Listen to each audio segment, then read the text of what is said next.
Muy buenas tardes a todos.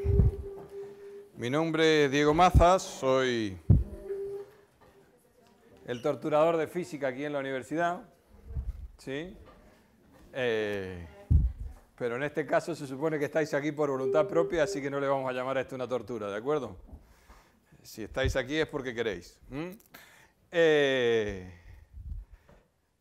Dentro de este ciclo del Club de la Ciencia, a mí me toca dar una charla que tiene un nombre muy rimbombante, a ver si de todas esas palabras que hay ahí se os queda alguna. Caos, orden, formas y belleza. La idea originaria cuando puse ese nombre era que cada uno de nosotros hiciera un experimento, etcétera, etcétera, pero el problema es que sois tantos que hacer un experimento que reúna todos esos ingredientes es bastante complicadillo. Entonces, vamos a hacer una pequeña clase aquí.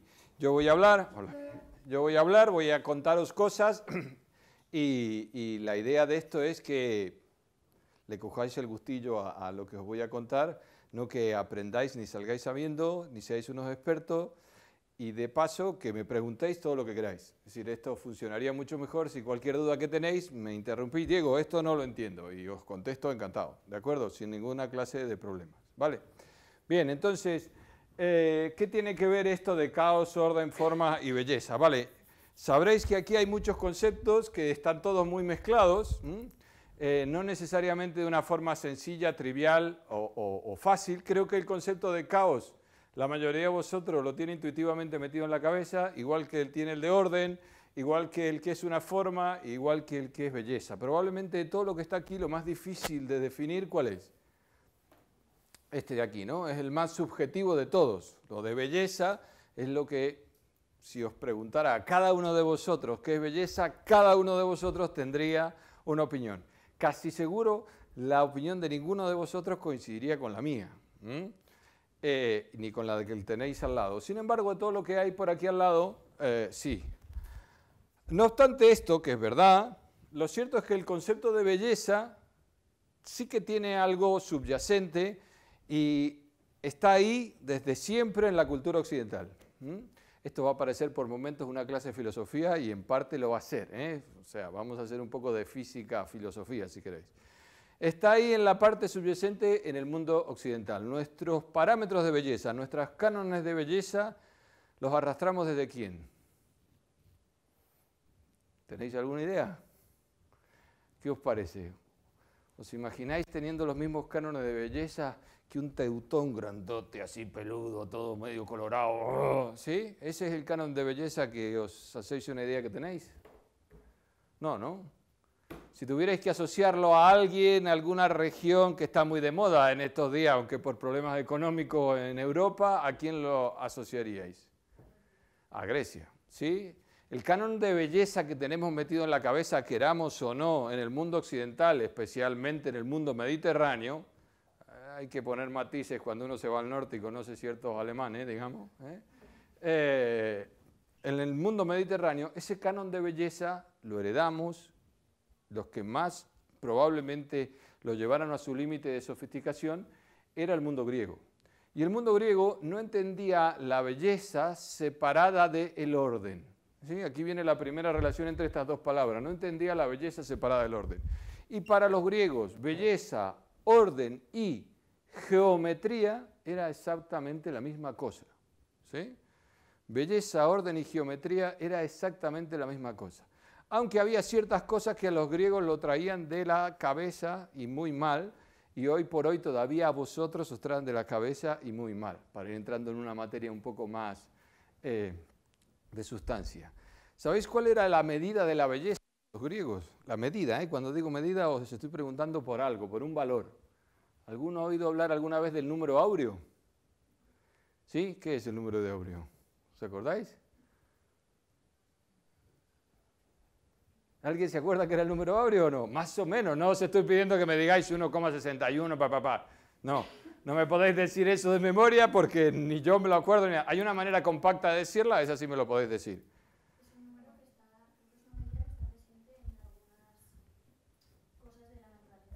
Bien, esa era la respuesta que estaba esperando. Es un número que está presente en algunas cosas de la naturaleza. Bueno, esa es una observación, ¿sí? Esa es una observación de un señor, D'Arcy Thompson, al finales del siglo XIX, que escribió un libro sobre orden y forma en la naturaleza, que encontró que la serie de Fibonacci estaba presente en toda la naturaleza. Bien, eso es muy bonito, muy onírico, si queréis, forma parte de la definición de belleza, pero no tiene nada de ciencia.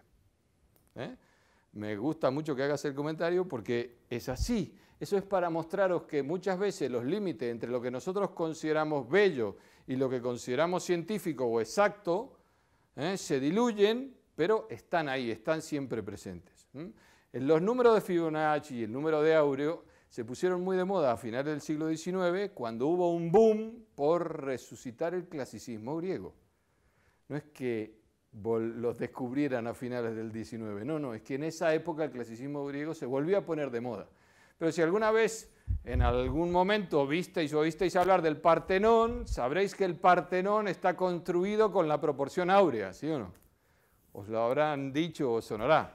¿Qué era esto del número áureo? El número áureo es un número muy particular, que es lo siguiente. Mirad, si cogéis un segmento cualquiera, esta longitud de segmento, y lo partís por un sitio, lo partís por aquí, hay un solo punto donde lo podéis partir ese segmento, donde se cumple lo siguiente. Si a este segmento le llamáis A y a este segmento le llamáis B, el cociente entre A más B es a A como A es a B. ¿Entendéis lo que quiero decir? Este todo es a esta parte, como esta parte es a esta otra parte. ¿Entendéis esa idea? ¿Sí? Esta es una idea absolutamente geométrica y este cociente se puede calcular y da un numerito que vale 1,61, bla, bla, bla, bla, bla. Si os ponéis a jugar con esta cuentita, con una matemática que entendería mi hija de cuarto o quinto grado, no sé en cuánto está, cuarto, con una matemática que entendería mi hija de cuarto grado, ¿sí? Podríais demostrar, por ejemplo, que este número vale 1,61 porque uno lo puede escribir como este número, el número áureo, en muchos libros de texto, en muchos sitios aparece como phi. No es el único nombre que tiene, pero en muchos sitios aparece como el número phi. El número phi se puede escribir así, 1 sobre 1 más, 1 sobre 1 más, 1 sobre 1 más, 1 sobre 1 más. Es un poco aburrido, ¿no? Esto es una serie infinita, ¿entendéis lo que estoy sumando? 1 más, 1 dividido 1 más, algo más grande. Bueno, en realidad este número que os estoy escribiendo es la inversa, perdonad, aquí estoy cometiendo un error, porque este número es mayor que 1, ¿sí o no? Luego, si divido 1 por algo mayor que 1, me tiene que dar un número menor que 1. Yo os he dicho que el número áureo es 1,61. Pero bueno, si lo dais vuelta, se escribe así. Si no lo queréis dar vuelta, otra manera cómoda de escribirlo es esto.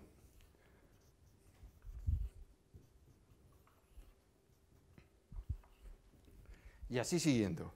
Si me tomo el trabajo de escribiros todo esto es para que entendáis que este número tiene una propiedad muy particular, que es un número que técnicamente, ¿cómo es?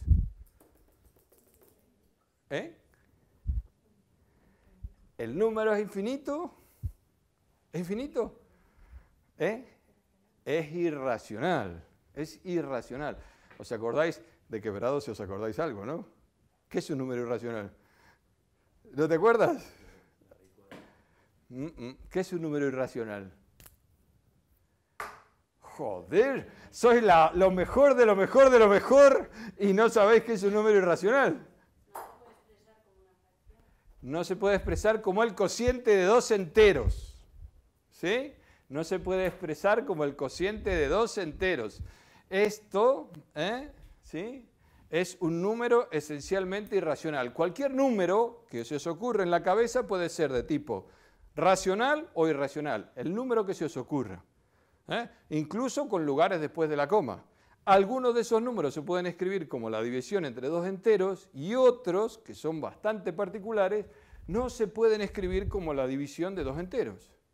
Si no se pueden escribir como la división de dos enteros, quiere decir que os hace falta un número infinito de pasos en cualquier algoritmo para hallar todos los lugares que haya después de la coma. ¿Cuál es el número irracional por excelencia? Que os suene pi. ¿sí? Sin embargo, este número, el número áureo, es más irracional que pi. Hay una manera matemática de demostrarlo. ¿Qué quiere decir más irracional? Quiere decir que es el que me cuesta más aproximar con el cociente de dos enteros. El número pi uno lo puede aproximar relativamente rápido con una serie de cifras. El número áureo cuesta muchísimo de aproximar. El número áureo es el más irracional de los irracionales. ¿De acuerdo? ¿Qué tiene que ver todo esto que parece una clase de numerología con el motivo de la charla que tenía que ver con caos, orden y formas? Bueno, en realidad lo de formas y bellezas está aquí porque esta proporción, que es la proporción áurea, es la proporción que está, como se puso de moda con el libro de Darcy Thompson, esta pizarra está en las últimas, es una proporción que está en muchas formas que hay en la naturaleza. ¿Está en muchas formas que hay en la naturaleza? Bueno, hasta donde uno puede mirar con buenos ojos un pescado y decir que todos los pescados se parecen. ¿Sí? ¿Cuántos vais a estudiar biología aquí? ¿No hay nadie que vaya a estudiar biología? Vale. Entonces, esperemos que tu futuro profesional no sea contar 50 millones de pescados para encontrar que hay una especie que tiene una escama más o una escama menos, porque hay muchas cosas más interesantes. Aunque lo de contar 50 millones de pescados es necesario. Entonces, si uno busca en la naturaleza y define el pescado medio, seguramente que se las ingeniará para forzar que la forma de ese pescado medio se parezca a algo que tenga que ver con el número áureo. Si buscáis número áureo en internet, yo aquí os lo busqué para mostrarlo nada más, no lo voy a mostrar, hay a punta de pala de animaciones, etcétera. Una muy famosa es esta que está aquí, de la relación del número de áureo. No, esto es chorrado. Sí, no, propaganda de Canon que no nos interesa, pero bueno. Esto que tenéis aquí, no quería contaros la news de Discovery Channel, sino que una forma muy famosa que tiene que ver con el número de áureo es la de los caracoles, una espiral logarítmica. Entonces, cuando uno ve una espiral logarítmica dice que es fantástica la naturaleza, se parece al número de áureo, es el número de áureo, el número de áureo está presente. No, el número de áureo es una invención humana, no hay ciencia detrás del número de áureo. Entonces, la primera parte de esta historia que os quería contar, no os entusiasméis mirando esto. Esto es la ley de los 3/4, ya sé que será más divertido que yo, pero esto también está guapo, pero no hay número áureo ahí. No hay número áureo ahí. No hay número áureo y sin embargo hay otra clase de relación matemática mucho más interesante. Mucho más interesante. Con lo del número áureo lo que os quería decir es que muchas veces el concepto que nosotros tenemos de orden está asociado a algo que nos inventamos, que nosotros no buscamos. ¿Estáis de acuerdo? Algo, una invención de nuestra cabeza, porque queremos encontrar ese orden en la naturaleza.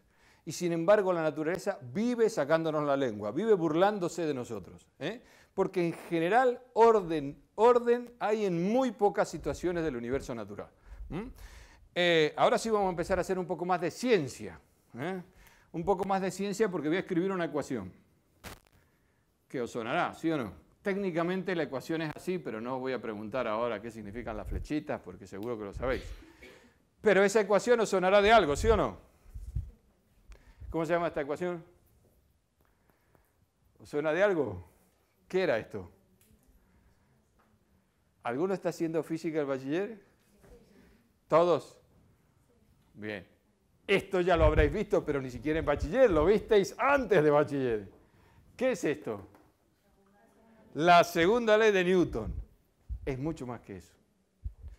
Esto que tenéis aquí, aparte de ser aquella cosa que hay que ponerse en el boli para pasar el examen, fuerza igual a masa por aceleración chiquitito, la chuleta, aparte de ser la segunda ley de Newton, que es como os la soléis aprender de memoria, es una declaración de principio del mundo occidental. Hasta esto, lo que imperaba en el mundo era la idea griega de belleza, de observar y de asociar comportamientos bellos con formas y con que la naturaleza tenía que ser bella. Habéis oído hablar de Kepler que se volvía loco intentando entender el universo en función de las formas perfectas, los sólidos platónicos, etcétera, etcétera, ¿no? Porque el tío tenía metido en la cabeza, y solo eso, la idea griega de belleza. Sin embargo, aquí hay toda una revolución cultural porque Occidente saca el lastre de la numerología, se saca el lastre de la numerología de encima, aunque ahora siguen existiendo cosas como, no sé, la homeopatía o las constelaciones o ese tipo de cosas, ¿sí? Venden más en Facebook que esto, pero bueno. Se saca el mundo occidental de encima el concepto de número y de numerología, e introduce esto. ¿Sabéis qué es esto? Esto es una relación causa-efecto. Por primera vez en la historia se escribe matemáticamente algo que se puede asociar a cantidades que uno mide.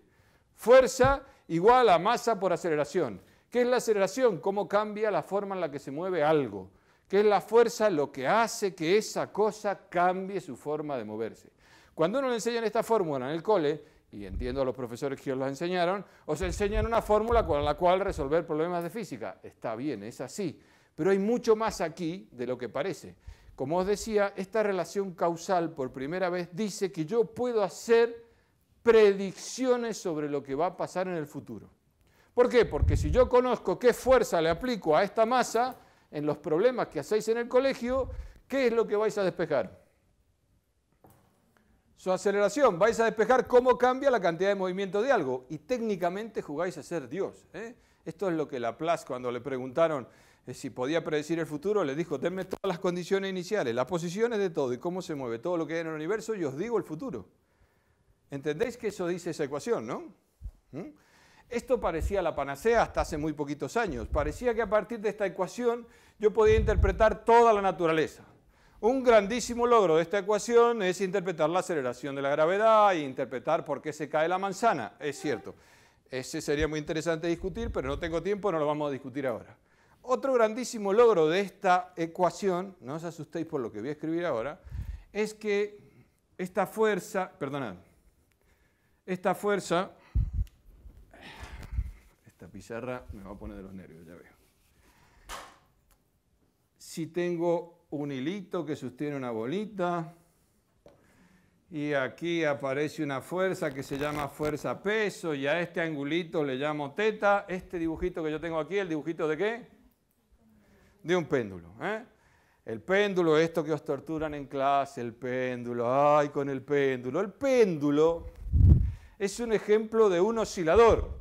Y vosotros, todo este cacho muchacho que hay aquí, es un oscilador. Ese muchacho, cualquiera de vosotras, es un oscilador. No somos más que un montón de osciladores acoplados. No somos otra cosa, somos súper aburridos. Nuestro sistema metabólico es un oscilador, nuestro corazón es un oscilador, la manera en que pensamos es un oscilador, las neuronas son un oscilador, todo es un oscilador. De forma tal que esta cosa que os resulta un tostón en clase de física es la base de todo lo que sois. Os guste o no, ¿sí? Os guste o no.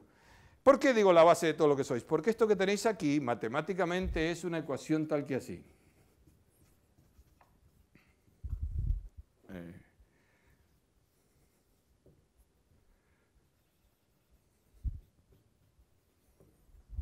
¿Sí o no?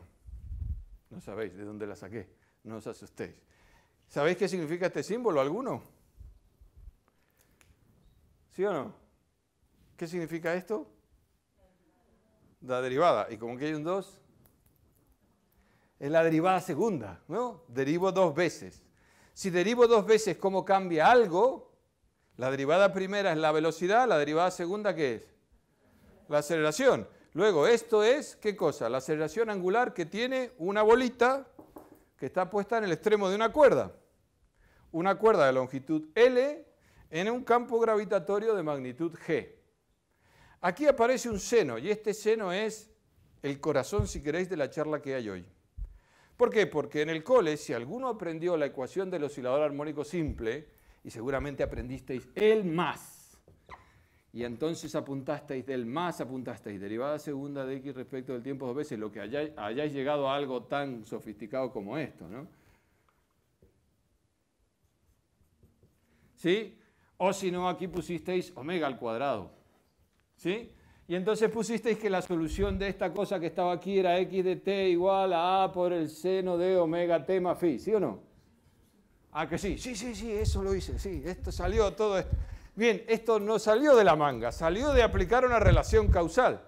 Y en un mundo ideal, en el mundo de Caperucita Roja, no en el de Alicia en el País de las Maravillas, que se parece más a esto, en un mundo ideal donde el lobo se come una abuelita y después la abuelita sale entera y tranquila de adentro de la tripa del lobo, en ese mundo ideal esta cosa es verdad y esta cosa que está aquí me da los movimientos periódicos, ¿sí o no? ¿Cuándo es verdad que un oscilador se comporta como un oscilador armónico simple? Cuando oscila con pequeñas amplitudes, ¿sí o no? Un péndulo con pequeñas amplitudes. ¿Por qué? Porque con pequeñas amplitudes el seno de un ángulo, ¿qué es? Casi igual al ángulo. Entonces puedo sacar la palabra seno, dejo la letrita teta ahí, y esta ecuación y esta se parecen mucho, porque aquí está la variable y aquí está la variable sin la función lineal. Sin la función no lineal seno. Bien, ¿para qué os cuento todo esto?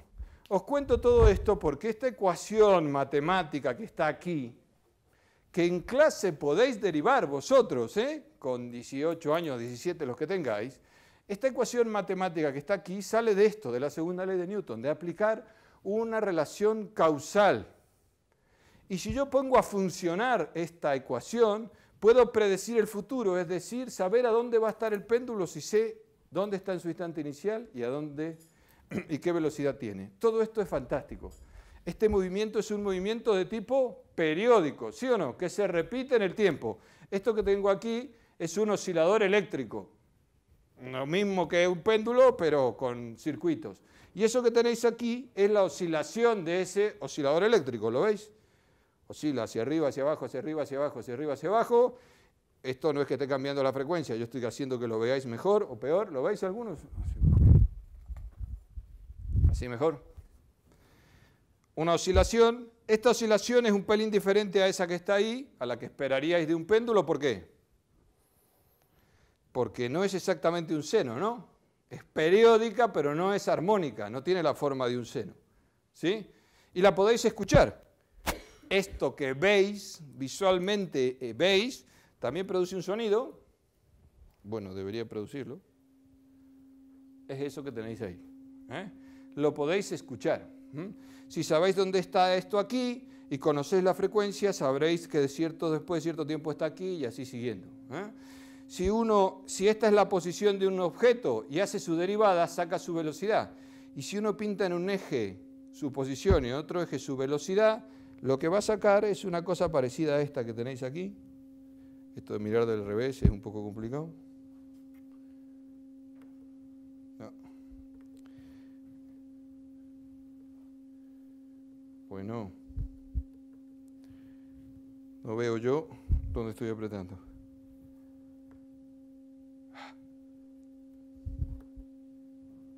Aquí.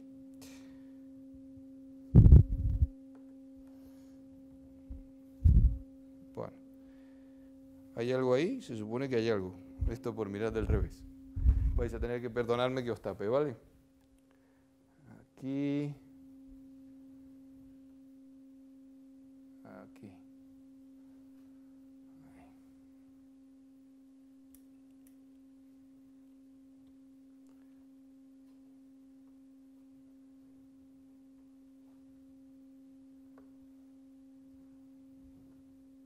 Hasta hace un rato estaba preparado muy bonito, ahora que llegasteis vosotros ya no está más preparado muy bonito.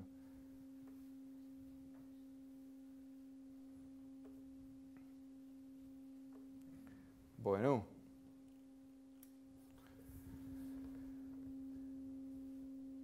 Aquí viene.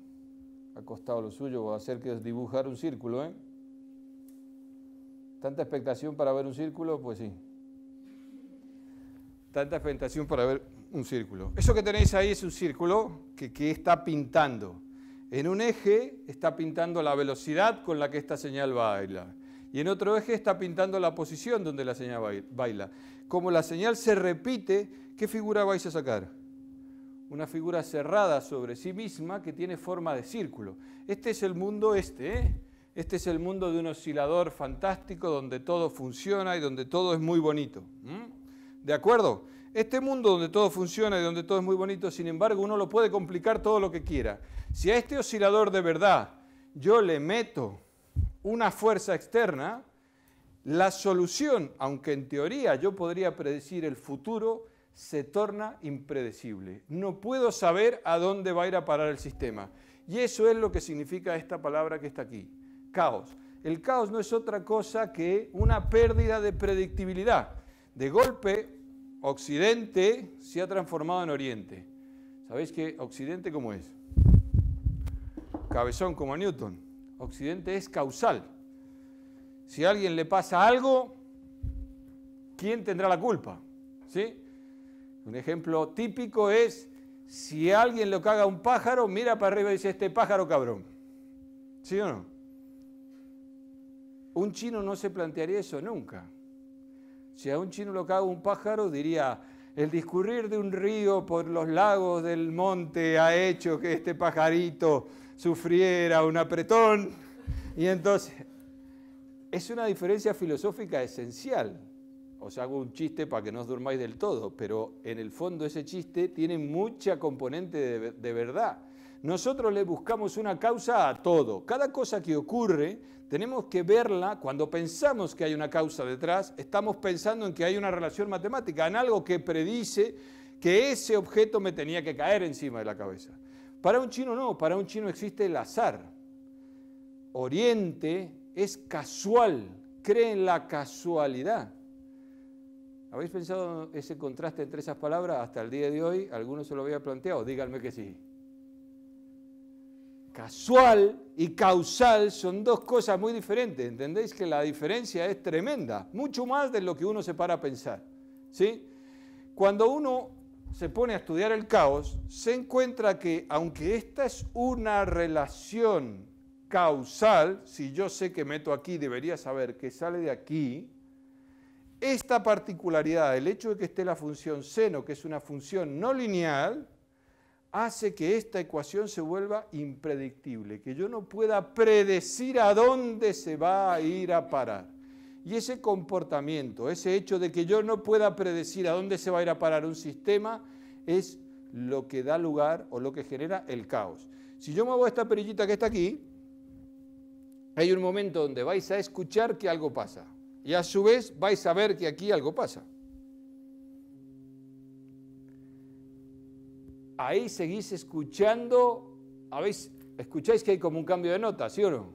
¿Sí? Ha cambiado la nota. Es cierto, no le prestéis mucha atención a la nota, sino que a la tenéis que prestar más atención es que a vuestros oídos la nota se vuelve menos agradable, a menos que seáis de la cuerda de los bajos, que os gusten más los bajos.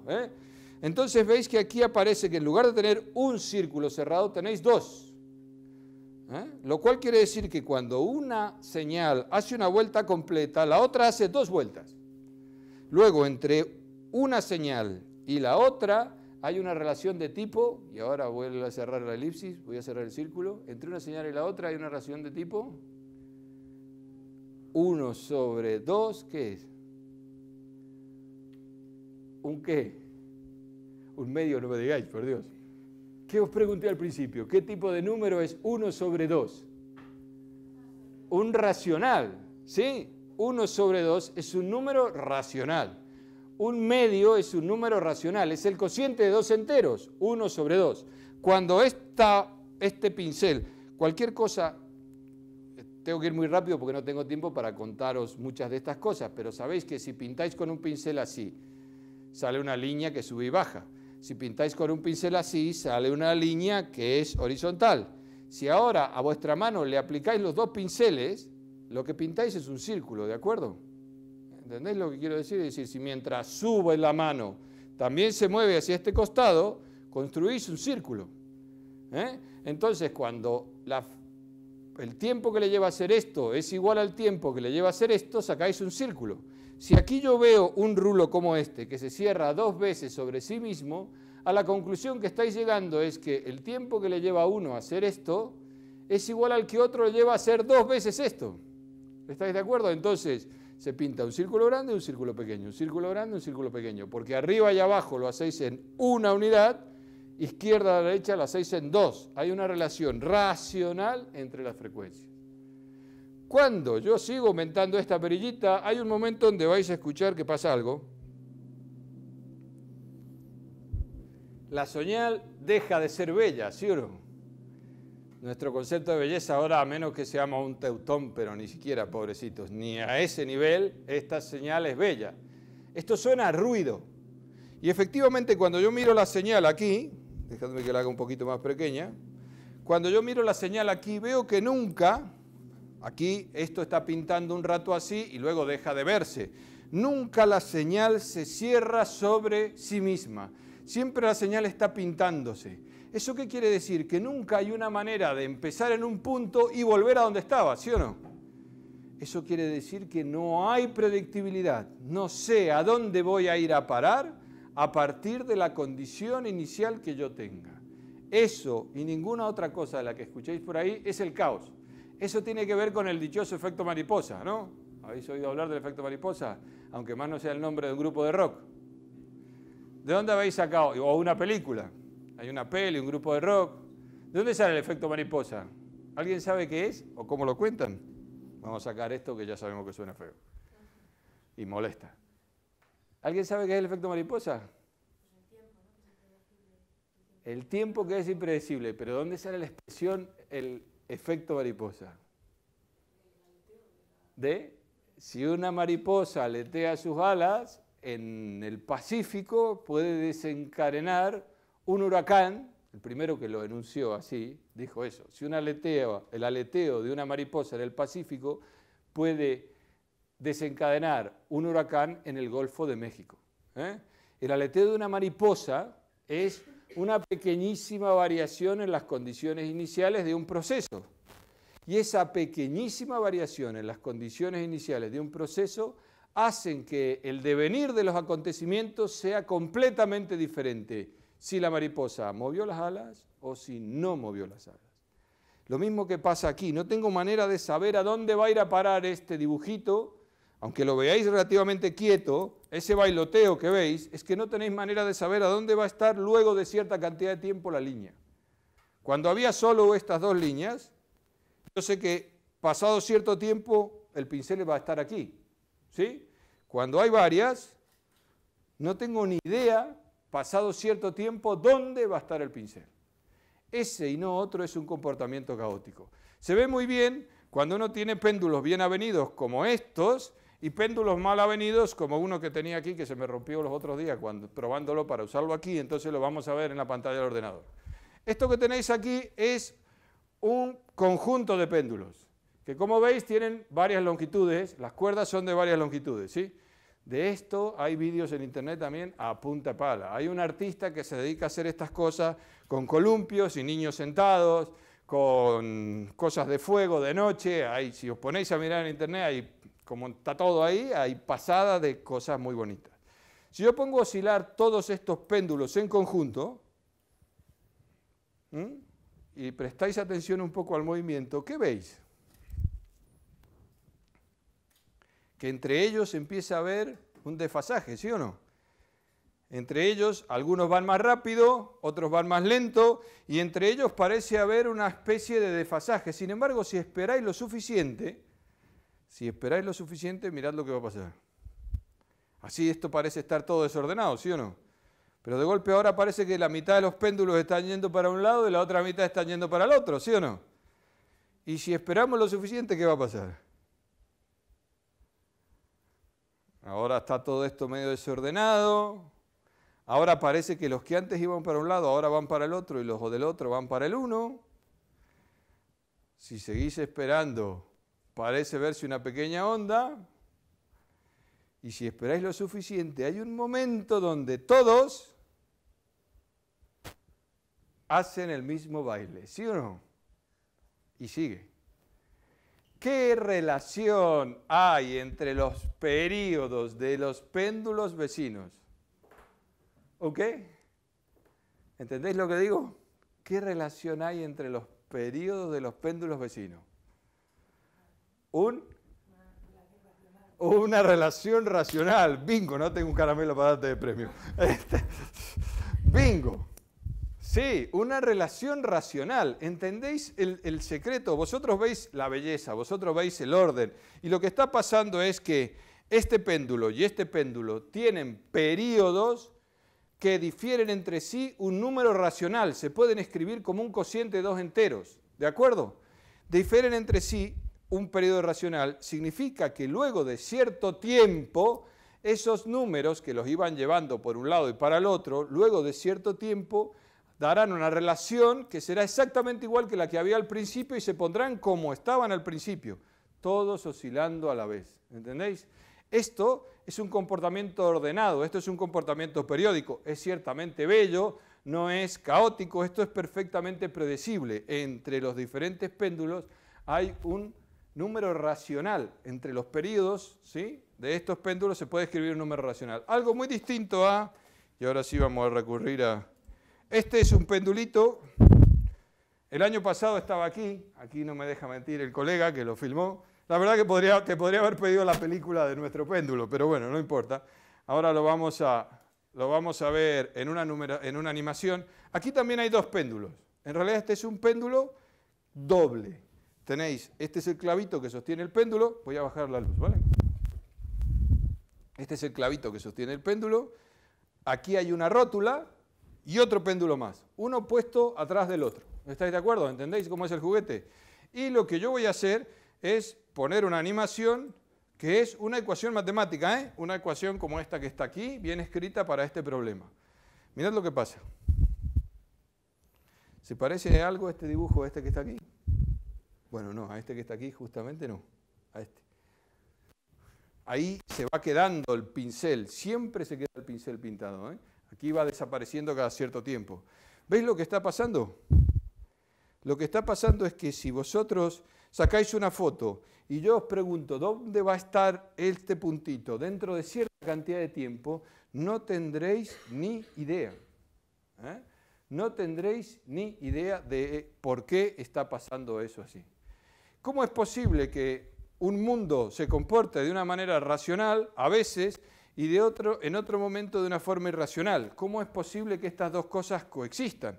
Bueno, la razón la tiene las infinitas cifras que hay en cualquier número irracional. ¿Por qué? Mirad, ya voy terminando, ¿eh? Me podéis parar y preguntarme lo que queráis. Ya os he dado la chapa 45 minutos, es más que suficiente. Un mundo bien avenido se parece a una carita como esta. Un donut. Cualquier relación racional, imaginaros estos dos péndulos que están aquí. Esos dos péndulos que están ahí. Imaginaros esos dos péndulos que están ahí. Si una bolita, oscila con una relación racional con la otra bolita, en este donut, girar en esta dirección será lo que hace un péndulo y girar en esta otra dirección será lo que hace otro péndulo. ¿Entendéis eso? Un donut, ¿sí?, es una superficie que encierra un volumen, pero una superficie muy particular, que no tiene frontera. Uno se para arriba de un donut, se puede aburrir de caminar porque no se puede escapar nunca, ¿sí? Se queda atrapado en esa superficie. Bien, entonces este donut tiene como dos maneras de moverse, una alrededor de este eje y otra alrededor de este eje. Si una frecuencia, un péndulo y el otro péndulo, oscilan con frecuencias que son racionales, ¿qué va a pasar? Va a pasar que aquí voy a tener un dibujito que se parezca a esto. Daré una... Tengo el capuchón verde en donde no es verde. Bueno, no, que no es verde. Dará una vuelta, pasará por atrás, dará otra vuelta, dará otra vuelta, dará otra vuelta. Y si la relación es racional, luego de dar esta última vuelta, ¿dónde saldrá? Aquí, ¿entendéis? Habrá un número n de vueltas así y un número j de vueltas así. Luego esto seguirá siendo algo completamente predictible. Si yo sé dónde está en este momento, sé a dónde va a ir a parar después de mucho tiempo. ¿Estáis de acuerdo? ¿Qué pasa si entre esas dos frecuencias el número es irracional? ¿Estas líneas se van a juntar alguna vez?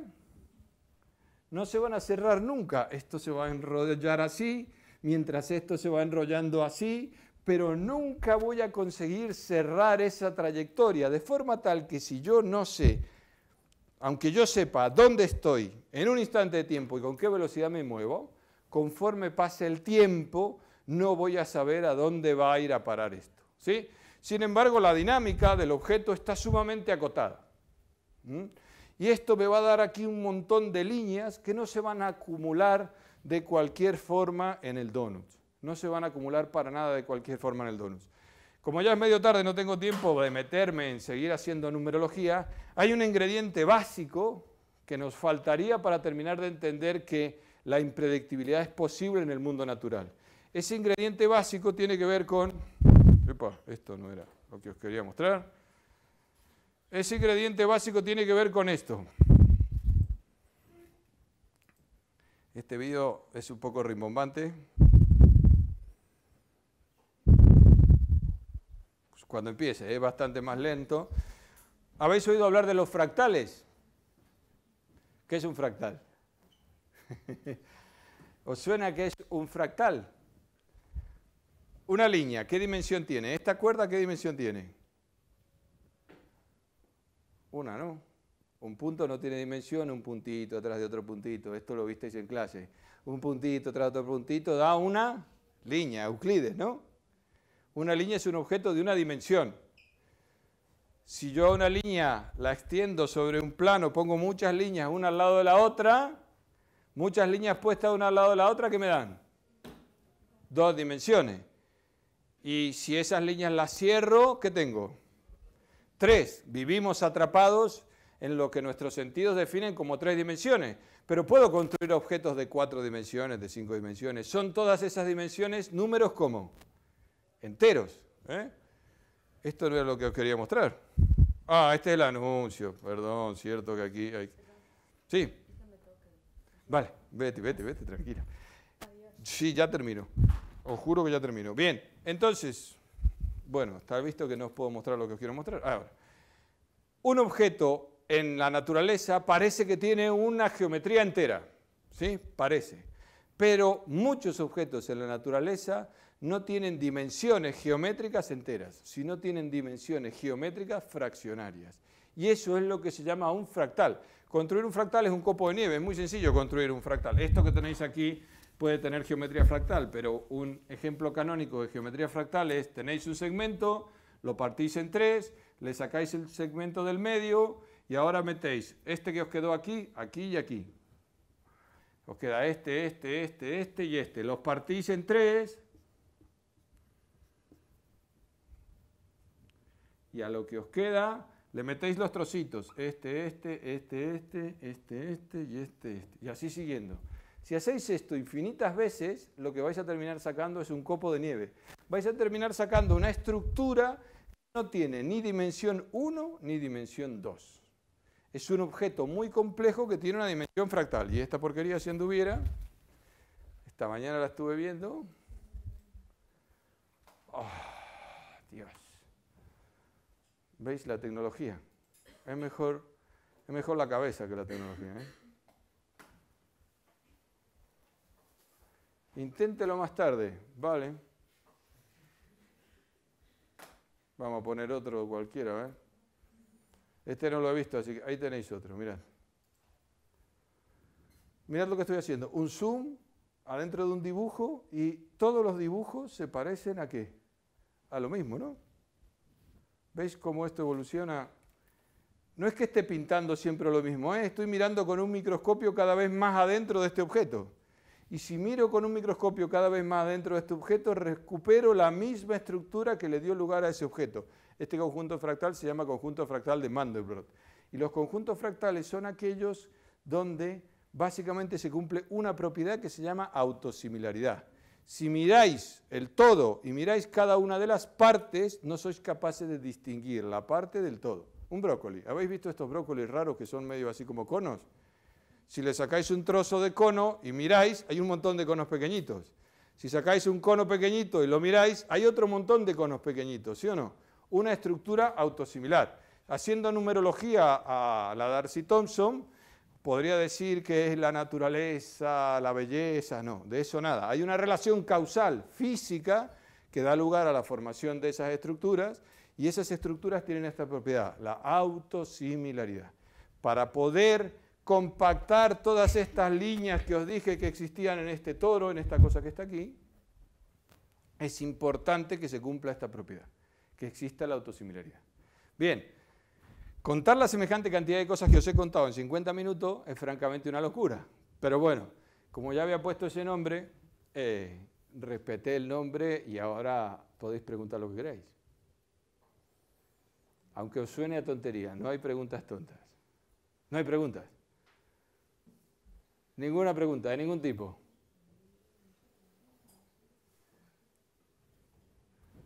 ¿No tenéis preguntas? ¿No tenéis dudas? Nada, todo clarísimo.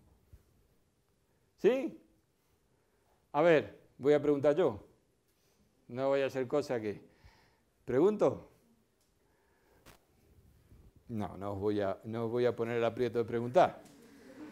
Respirad, que no os voy a tomar lección. Hoy no estáis aquí para que os tome lección, ni muchísimo menos. Solamente permitidme, no un consejo, porque eso sería una temeridad, sino una sugerencia. Para llegar a divertirse con esto, antes hay que caminar por el desierto. ¿Sí? Antes hay que machacar la matemática y machacar la física. Y sobre todo la matemática. Entonces, si alguno tiene la peregrina idea de seguir alguna cosa de tipo técnica o científica y desdeña la matemática, ha errado.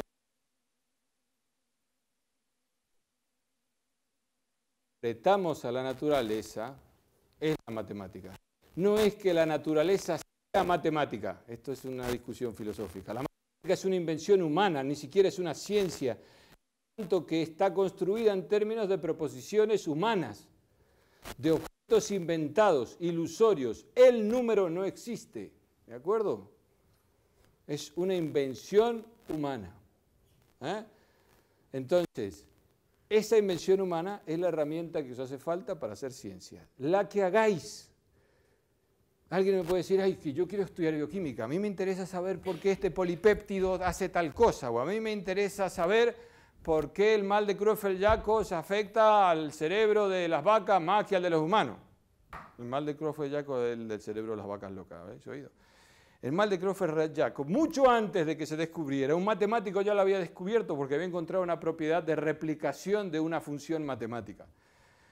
El mal de Creutzfeldt-Jakob, ese mal, ¿sí?, está asociado a un tipo de proteína que se llama prion, que comete un error cuando se duplica. La permutación de esas bases en la duplicación de esas proteínas, esa permutación hace que terminéis muriendo en condiciones terribles. ¿Sí? En condiciones terribles. Y ese mecanismo, solo hay una manera de interpretarlo, matemáticamente. Así que si estáis pensando que porque vais a hacer bioquímica os vais a escapar de la matemática, erráis de plan. ¿Sí? En una de esas os concedo que si sois bioquímicos de segunda fila, os escapáis de la física. Pero si queréis jugar en la liga de los mayores, no os escapáis de la física.